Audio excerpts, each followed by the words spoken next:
Las Vegas, make some noise one time. How's everybody doing? Black power! Black power! Black power! Black power! All right, Las Vegas. Glad to be back. It's been about 2 years since the last visit. It's good to see everyone out. I thought many of you would be on the strip with the race cars bunny hopping. Glad to see you. Y'all came out to hang out with Dr. Umar tonight. I want to start off with an ancestor story because I like to invite our ancestors in the space with us. And that story is going to be none other than Queen Mother Araminta Harriet Tubman. Queen Mother Harriet was born around 1821-22. We don't know the exact year because in those days they didn't keep the exact dates when our ancestors were born because they were considered things, property, chattel. So they just kept an inventory of them. So Queen Mother Harriet Tubman decided that she had had enough on the plantation. She was worked like a man, never like a woman. She was forced to go and hunt muskrats and cut timber and drag wood all around. She had once gotten injured in her head because the slave master threw a 2-pound weight at a fellow enslaved African.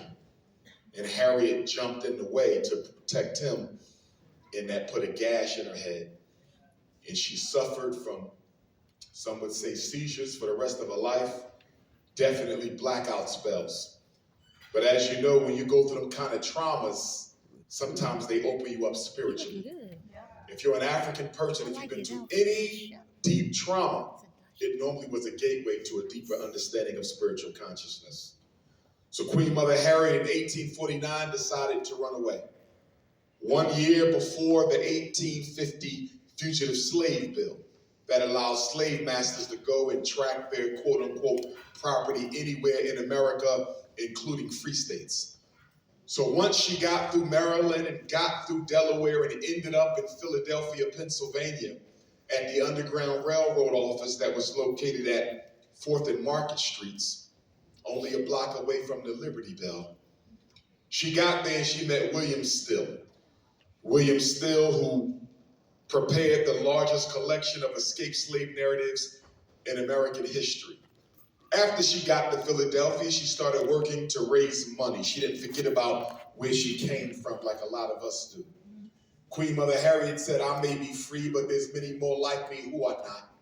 So she decided to go back to Maryland, go back on the slave trail, by herself, about 100 pounds, soaking wet, no more than about 5 feet tall. So she goes back. And she frees more Africans. About 19 trips she took. Freed every brother and sister she had except one who had already, I believe, been sold too far south. After that, her parents begged her not to come back no more. They said, Harriet, Minty, the slave master has a $40,000 bounty on your head, dead or alive. Slave catchers were looking for her. She spent a lot of time in southern Pennsylvania, in Chester, PA. She spent a lot of time in Wilmington, Delaware, right where the Frederick Douglass Marcus Garvey Academy is. And Harriet Tubman told her parents, in no uncertain terms, that God gave me this mission. The Creator put me on this path. And until the Creator tells me that He's done with my work, I cannot stop. And she said, if I get caught, if they take my life, don't be distressed, because that's just a message from heaven that I had done my work and it's time to come on home. So Harriet Tubman hears about the fact that her mother and father are supposed to be sold into slavery, although they were free at the time, because it was uncovered they were helping people on the Underground Railroad. So when she got word that her parents would be sold, she came to Wilmington, Delaware, a few blocks from FDMG Academy. And she went to a white man by the name of Thomas Garrett, who's buried 4 minutes from the FDMG Academy, and he loaned Harriet Tubman a horse and carriage. And Harriet Tubman took this horse and carriage down nearly 2 hours away to where her parents were soon to be sold. And she rushed in and threw her mother and father, her aging elderly parents, onto this wagon and rode them all the way back to Philadelphia to freedom. After that, she still didn't stop. Went back again and again and again. And then she purchased some land up in Auburn, New York. She opened up an old folks home because, back then, they would just turn our elders out onto the street when they was too old to work. So Harriet Tubman opened up an old folks home. Now, mind you, they say she was unlearned, couldn't read nor write, but she had enough wisdom and intelligence to open up a home for black seniors. And then she opened up a hospital for black seniors. And then she opened up a farm to raise money to finance the home and the hospital. This is a woman with no formal education. Look at all the education we have.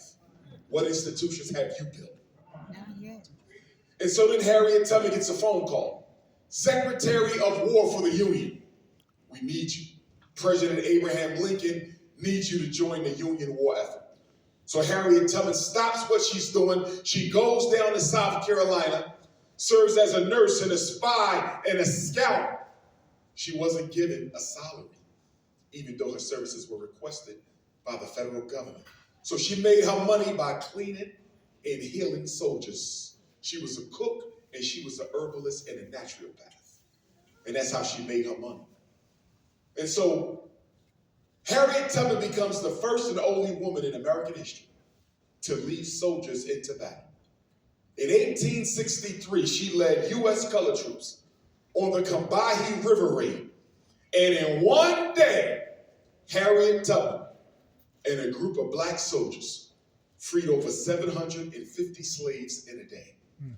It may very well be the largest slave rescue in American history.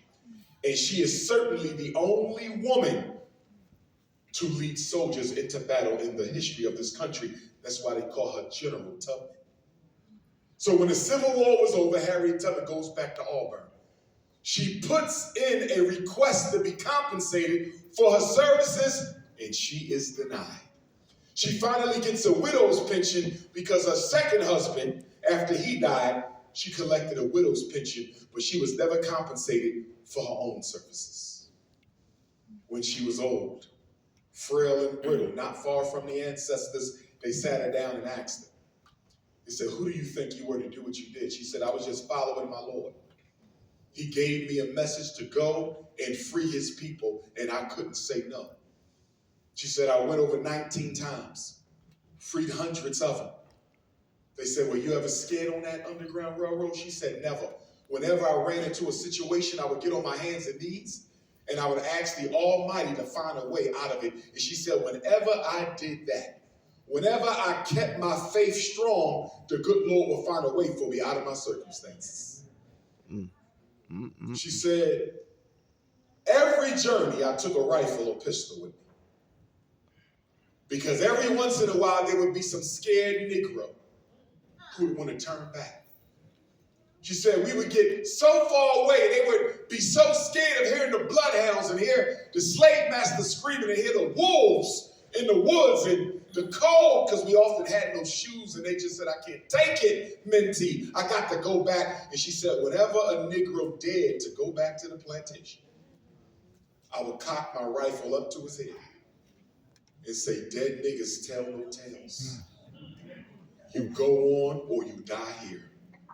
And she said, because of that, I never lost a passenger, and I never ran my train off the track. She said, "I had just one regret, though. Just one."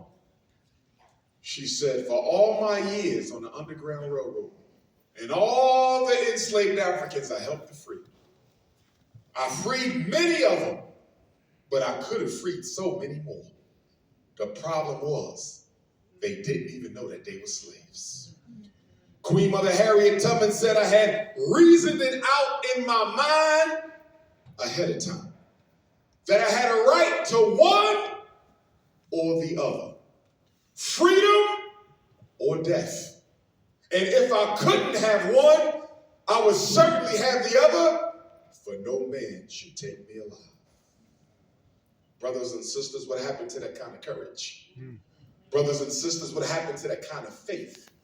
Brothers and sisters, what happened to that kind of sacrifice, persistence, determination, commitment? We have lost the spirit of our ancestors. 2 weeks ago, Black people were crashing out all over the United States. Should we vote for the South Asian Indian, or should we vote for the orange man? And all over YouTube, all over Instagram, all over the Black world, Negroes was fighting each other.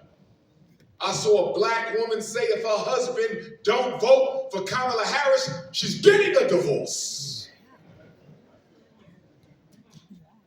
I saw Black men who stopped talking to their brothers and sisters because they said, I'm not bothering to vote. There's nothing on the table.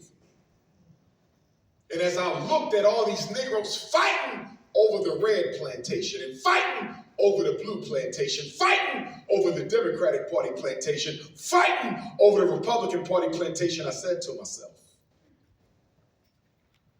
are we that thirsty for the illusion of inclusion? Are we that thirsty for the illusion of inclusion that we would literally destroy relationships in our community over two people, neither of whom has an agenda for us? Brothers and sisters, and if I can make a small request, if we can raise the lights up just a little bit, because I can't see any faces. There we go. There might be some coons out there. I need to know who out there. I gotta know who out there. But brothers and sisters, as the whole election thing went on, I'm standing back. And I'm like, I ain't heard nothing about miseducation. Neither side. I ain't heard nothing about mass incarceration. Neither side. I ain't heard nothing about homelessness and gentrification. Well, I was in my hotel today, getting ready to come and meet you all. I was watching the news. And they said that your city council here in Las Vegas, they want to pass a law that basically makes being homeless a crime. If they catch you downtown sleeping, you can go to jail. See, this is the white man's capitalism.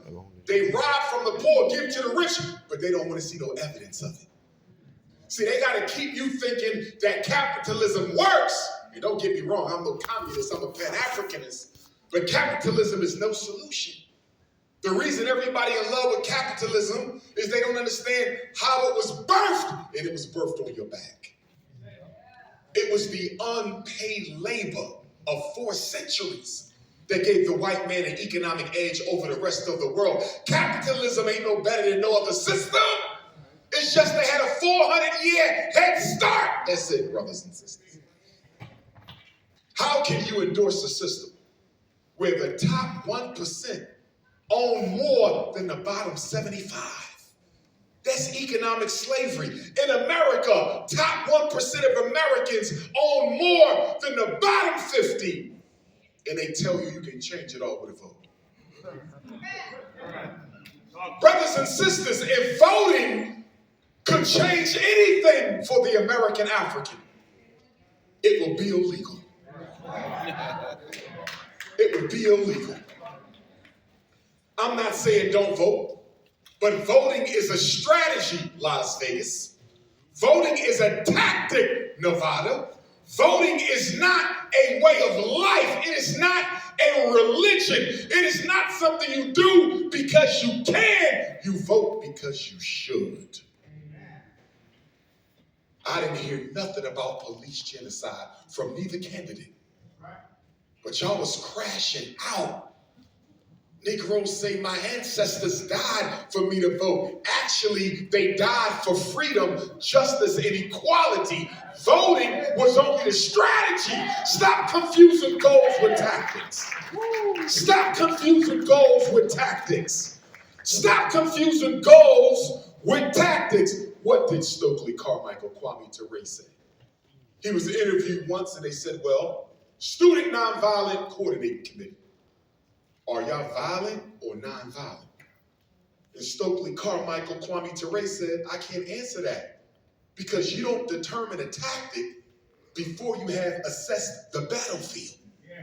He say, until we see how you crackers are going to respond to us, we don't know if we're going to be violent or nonviolent. Those are tactics. And tactics change based on the agenda or the environment. We think because we voted, we changed something.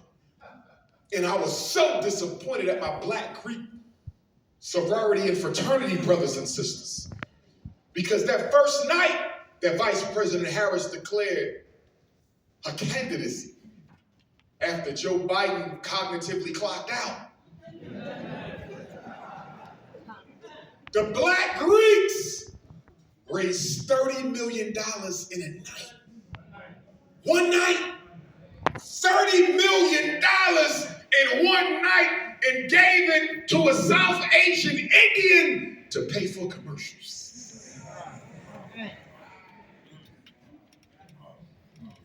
Now that she lost, what did we get for that $30 million? Nothing at all. You raised $30 million for a presidential candidate, but you come from a community without a single decent school in it. You come from a community without a single decent hospital in it. You come from a community without a decent supermarket in it. You come from a community that don't even have a bank that invests in Black people, but you'll give the white power structure $30 million. Las Vegas, in order for us as the American African people to get where we need to be, there will have to be an intellectual civil war amongst us. We will have to separate out who wants to do for themselves and who wants to keep begging from Caucasians. There's two groups. You can't serve two masters. Some of us are in love with free white money. You can't live without free white money. And you fail to realize that the free white money you get is nothing but a strategy of appeasement to keep you from fighting for what is due to you because you're being financed to stay quiet.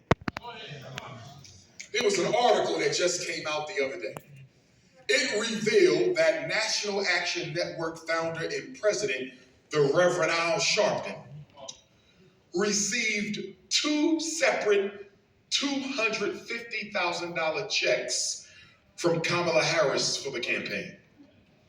He was paid to make you vote for her. And then it came out that my good friend Swollen Martin, he got about $350,000 from the Kamala Harris campaign to influence Black people to vote. See, you gotta realize when you've been suckered. All them Negroes on TV who was telling us to vote, they were paid to tell you to vote. They were for sale, bought and owned by the Caucasian power structure. I knew it anyway. When my brother Steve Harvey said, they didn't pay me to do this, they might didn't pay you, Steve, but you don't own that radio station. They damn sure paid the Caucasians who own the station. Ain't no way white folks gonna let you get up there and push a Black candidate who raised $30 million in a night, and they not gonna be compensated. See, we gotta understand something. After racism itself, the Black bourgeoisie is the greatest enemy of Las Vegas. If you don't expose the gatekeepers, you'll never get free. You got certain pastors out here, they get funded to keep you dumb, deaf, and blind. You got certain politicians out here, funded to keep you dumb, deaf, and blind. You got scholars at your universities, UNLV and University of Nevada, whose job is to misinform Black people through the use of statistics and research. Nobody is supposed to tell you the truth about the hell you catch. All your leaders misrepresent you to the power structure, misrepresent you to the media. You don't think it's a coincidence that whenever they want to know what's going on with black folks, they go to a celebrity? They go to an athlete? Why are we the only people in America whose athletes and celebrities are your spokespersons? The Negroes most controlled by white folks, the Negroes most comfortable with white folks, are going to tell your truth to the world. They will never do that. The black entertainer, the black celebrity is a corporate product. I love LeBron James, but he is white power merchandise. I love Deion Sanders, but he's white power merchandise. They don't belong to us no more. They say what they told to say, and they do what they told to do. And that's why whenever I see a young brother in our community who wants to be a football player, wants to be a basketball player, I hear a sister who got a good voice, or she's a great dancer, good engineer, good bass player. On one hand, I'm happy. On the other hand, I'm sad. Because I said, in order for him to become what he want to become, he will have to go through those people. And once he goes through those people, he will no longer belong to our people. See, one day we got to wake up and ask ourselves, is it worth the price? Is it worth the price sending all our young people into the white power structure to get rich? Is it worth the price sending all of our black men to the NFL and the NBA to get rich? What do we get out of that? Can somebody tell me the benefit to the black community of all these athletes that have come through us through the decades? We get nothing out of it, brothers and sisters. Nothing! And a lot of us don't care because we are hypnotized by individualism. You only care about whether you win. You only care about whether your son, your daughter win, your mama win, your family win. You suffer from radical Negro individualism. It's all about me, myself, and I. The average Negro in Nevada ain't thought twice about how to help the community out. And that's why they can pluck us off. They can get any black person they want at any time they want because they know there's no unity. Power is in the group. It's never in the individual. Look how the Latinos move. They move as a group. You mess with one, you gotta mess with all of them. Look at how the Asians move. They move as a group. You mess with one, you gotta mess with all of them. But look at African people. We real quick to tell people, listen, I'm not a color. I'm an individual. And then you use your religion to support your Negro too by saying things like, Jesus don't see no color.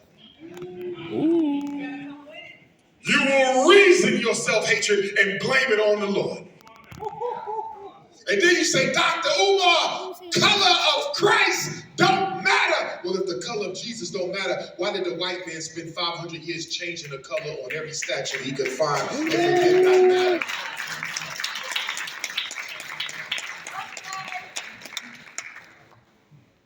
The people who look like your God can easily replace him as your deity. The people who look like your Lord can easily replace him as your Lord. If it is okay for a white Jesus to hang in your house, if it is okay for a Caucasian Christ to hang on your wall, then it's okay for white people to run your damn life. It's easy to submit to white power after you submit it to a white image. I was in the house of a family friend of mine in New Jersey a couple weeks ago, and they had a big picture of white Jesus on the wall. I had to make them take it off. I said, if you don't take this shit down,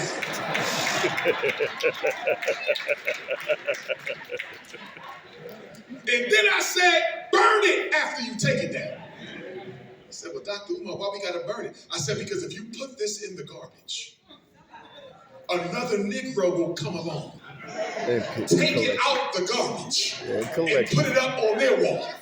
There's something about his blue eyes they just can't resist. There's something about that pink skin they just can't resist. There's something about that blonde hair that every black woman wants it on her head.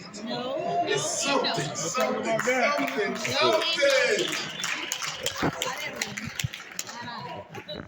And I'm not knocking my sisters. I'm going to be patient with you. Because we've been through a lot. No, we hurt. Black people are spiritually broken, and we try to hide it with expensive clothes. We try to hide it with expensive cars. We try to hide it with $1,000 worth of jewelry. We hide it with a fresh haircut, fresh hairstyle, but you spiritually broken. I don't care if you're going to church on Sunday. I don't care if you're going to the masjid on Friday. I don't care if you're going to the temple on Saturday. You're broken. How do you know that, Dr. Umar? Because if you were not broken, there's no way in hell you can be at peace with what they do to our children in your public schools. Only a broken people could put up with that. I read today in the paper that only 70% of black children in Clark County, Nevada, Las Vegas, we have a 70% graduation rate. Do you know what that means? 1 in 4 do not graduate. And when they talk in graduation rates, they're only talking about the children who go to school. The ones who dropped out are not even a part of the equation. So it's actually worse than 1 in 4. It's probably closer to 2 out of 4, and we're not saying nothing about it. The Latinos got an 80% graduation rate. We got 69. And guess what? They said the 69% graduation rate for the class of 2024, Las Vegas, Nevada, is actually down from 2023. So it's getting worse and worse and worse, but you're not in an uproar because you're spiritually broken. See, stop telling me you believe in God when you're comfortable with the devil's foot on your neck. Those two can't coexist. Those two cannot coexist. Why haven't we as a community went to the school district and had to sit down with the superintendent? Why haven't we went to the school board and had to sit down with the chair of the school board? How about the entire school board? We want to know why only 69% of our children who go to school are graduating. And then they said they have a financial crisis in the Clark County public schools. They're talking about air conditioning right now. They say the air conditioners don't work. That the children are sweating to death in the classrooms. Some of y'all don't even know this. They ain't got no ventilation in these damn classes. But you know what's funny? When you hear school districts talk about we ain't got enough money for special ed and we ain't got enough money for air conditioners, they always have enough money to pay these snow bunny teachers, though. You notice that? Teachers don't ever miss a paycheck. Your children might not have no air. They might not have no books. They might not have enough money for services, but the white women always get paid on time. And that's because we allow it. We are a bunch of suckers and simps and cowards. They don't even expect you to show up and make a fuss. They don't even expect you to write a letter or hold a protest. We've been beaten out of submission, spiritually broken. I don't care how religious you are. Show me your institutions. If you ain't got none, you're broken.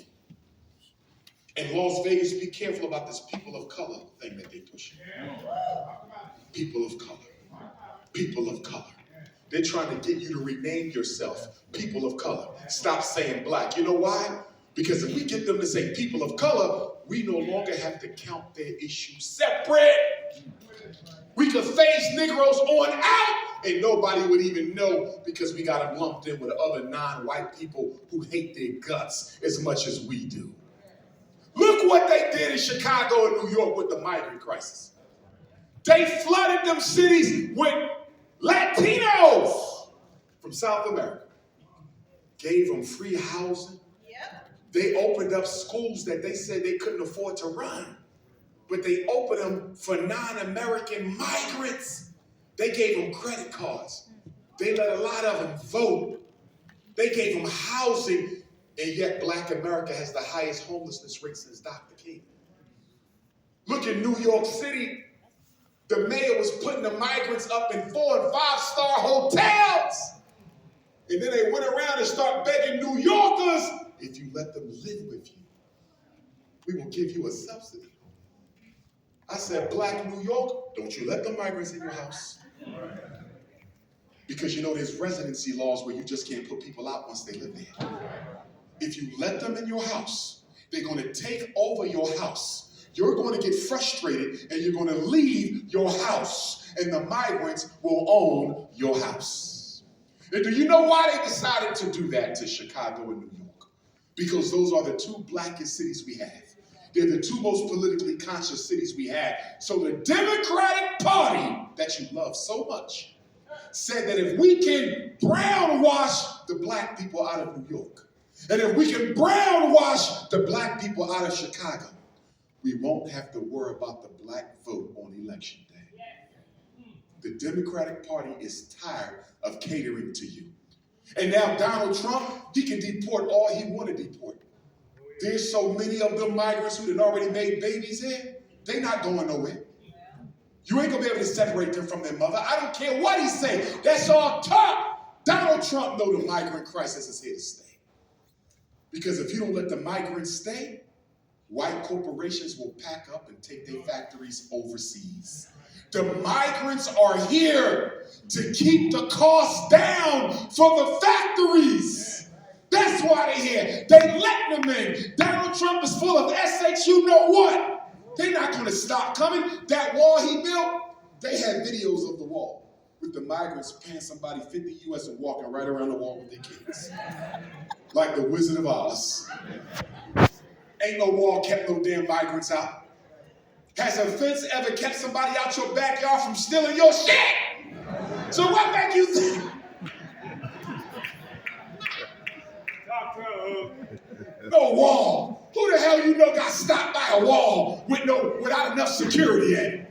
You got a guard for every 100 miles or so. That ain't stopping nobody. It's propaganda to make the American people think that they are still the priority. That's over with. Brothers and sisters, we better wake up and understand something. If we don't come together and do for ourselves, we will be extinct in this country. We will be extinct in this country. I read an article, they said teenage pregnancy in the black community is down for the first time since the 1960s. Of course it is. Because y'all done already LGBTized our babies. Barack Obama. I'm not knocking you if you're sexually confused. Not at all. I'm not knocking you. I don't agree with you, but I'm not knocking you. I love all black folks. One day we're going to get you right. But Barack Obama brought that in. He did that. All in the schools with it. Now, don't get me wrong, we always had LGBT. But you never had a mainstream LGBT. To the point where, if you disagree with it, it could cost you your job, your career. I used to speak at about 30 graduations every spring. Elementary school graduation, middle school graduation, high school graduation. And so when Obama started pushing that, my graduations went down because the rainbow gangers in the schools, they would write letters to the superintendent talking about he's homophobic. I said, this is a graduation speech. I'm not coming here to talk about gay sex. I'm coming here to motivate our kids to do well with the rest of their life. What does that have to do? And they said, we understand, Dr. Umar, but they empower now. They empower now because of your black president. And y'all crashed out for him too. But y'all woke up with Kamala, so I'm glad. Some of y'all started to think a little bit and said, wait a minute. I've been doing this for